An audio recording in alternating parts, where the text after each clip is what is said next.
네, 여러분 반갑습니다. 5일차 강의 시작하도록 하겠습니다. 이번 시간에는 작업 평면 만들기에 대해서 알아보도록 하겠습니다.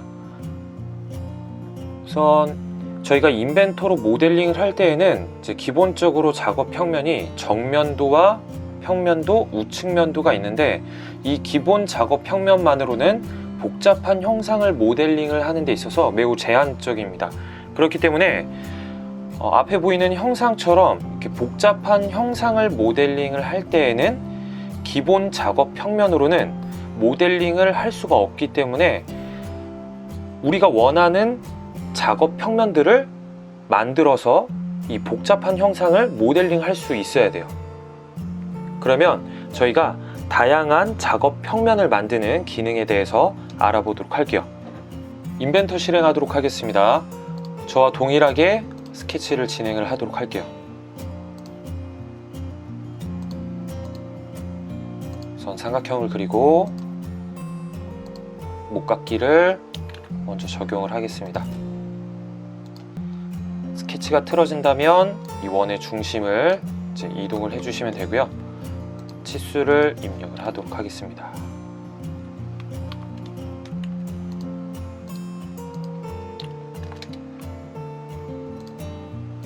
네, 저는 지금 단축키를 활용을 하고 있는데요.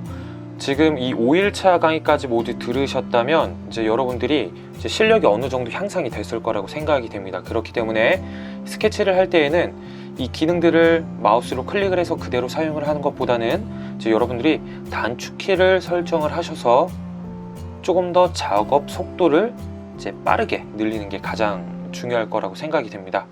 스케치를 다 하셨다면 3D 모형에서 돌출 50만큼 돌출을 하도록 하겠습니다. 50 엔터.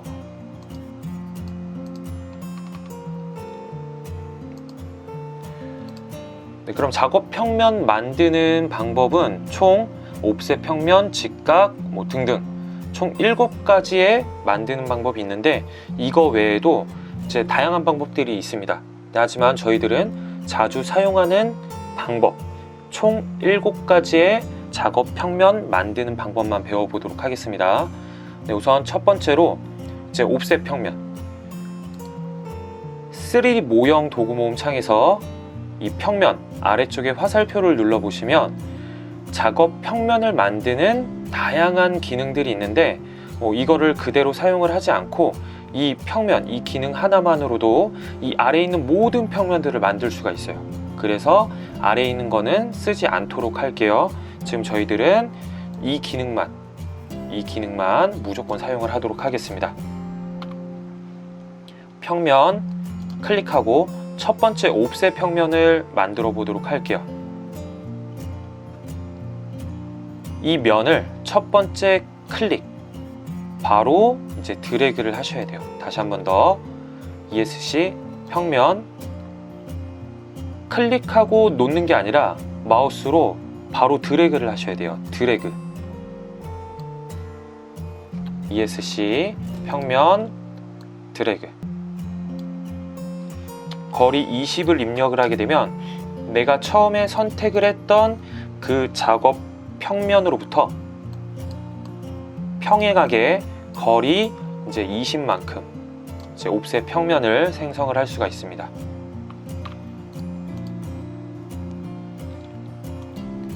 저는 이 작업 평면 오른쪽 버튼 누르고 가시성 해제를 누르도록 할게요. 두 번째 직각 평면입니다. 수직 평면이라고도 해요. 평면 첫 번째 모서리 선 클릭 중간점을 클릭하시면 안 되고요. 이 모서리 선의 끝점 클릭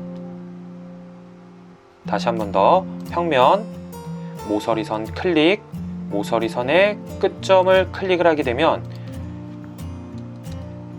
선택한 모서리 선에 직각이 되는 수직 작업 평면, 직각 작업 평면을 만들 수가 있습니다. 주로 이 직각 작업 평면은 이제 수입 피처를 생성을 할 때 많이 사용을 해요. 가시성 해제를 하고 이번에 세 번째 탄젠트 작업 평면을 만들도록 할게요. 평면 클릭을 하고 그 다음 이 뒤쪽에 있는 평면을 첫 번째 클릭, 그 다음에 원통에 저는 옆쪽 이 사분점에 해당되는 면을 클릭을 해볼게요. 원통의 사분점 부분 클릭. 그러면 내가 처음에 선택했던 이 작업 평면이 이제 이 원통의 사분점 부분에 이제 접하도록 탄젠트 작업 평면이 생성이 되게 됩니다. 또 다른 방법으로 평면 아랫면을 선택을 하고 이 원통의 이 위쪽 사분점 부분을 선택을 하게 되면 이런 식으로 이제 탄젠트 작업 평면을 만들 수가 있어요. 컨트롤 Z. 작업 평면 3번 가시성 해제. 4번 각도 작업 평면을 만들어 보도록 하겠습니다. 평면 면 클릭, 그 다음에 이 면이 갖고 있는 모서리 선을 클릭을 할게요. 그 다음에 각도 값을 입력을 하도록 하겠습니다. 각도 값 입력. 그럼 내가 처음에 선택을 했던 작업 평면 그리고 모서리 선으로부터 일정한 각도 값을 갖는 작업 평면을 만들 수가 있어요.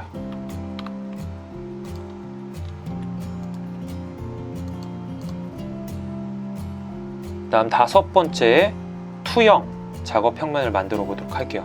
평면 기능 클릭, 앞쪽에 있는 작업 평면을 먼저 클릭, 그 다음에 중간점, 이 모서리에 중간점을 찍어 볼게요. 마우스 커서를 잘 보시면 점이 활성화가 되죠. 이 점을 클릭을 하게 되면 내가 처음에 선택했던 이 작업 평면이 평행하게 그 다음에 선택했던 이 점에 투영이 돼서 작업 평면이 생성이 되게 돼요. 다시 한 번 더 평면,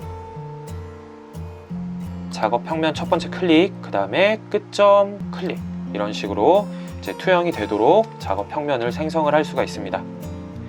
6번째 중간 평면입니다. 앞쪽 면 첫 번째 클릭, 뒤쪽 면 두 번째 클릭. 처음에 선택했던 작업 평면과 두 번째 선택을 했던 작업 평면 정확하게 중간에 중간 평면이 생성이 되게 돼요. 그러면은 이렇게 기울어진 면도 선택을 할 수가 있습니다. 뒤에 면 클릭, 기울어진 면 클릭. 그럼 첫 번째 선택했던 면, 두 번째 선택했던 기울어진 면, 이제 동일한 각도의 중간에 작업 평면이 생성이 되게 돼요.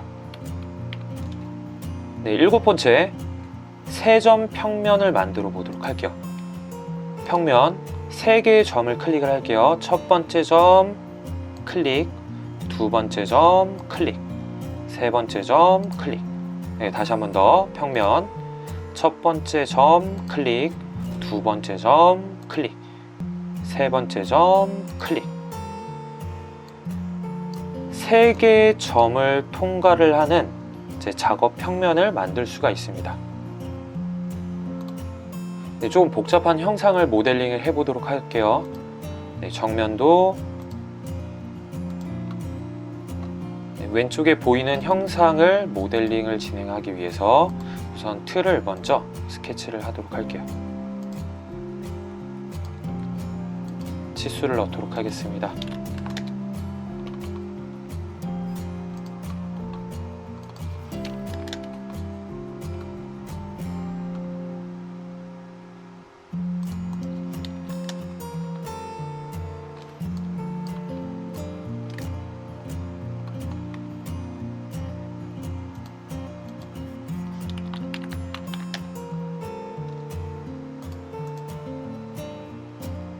돌출 거리는 60.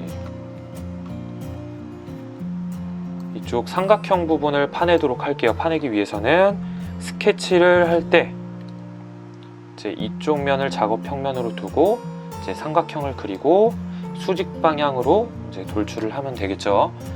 우선 이런 방식, 돌출 방식이 이해가 되지 않는다면 이 전의 강의들을 모두 듣고 오시기 바랍니다.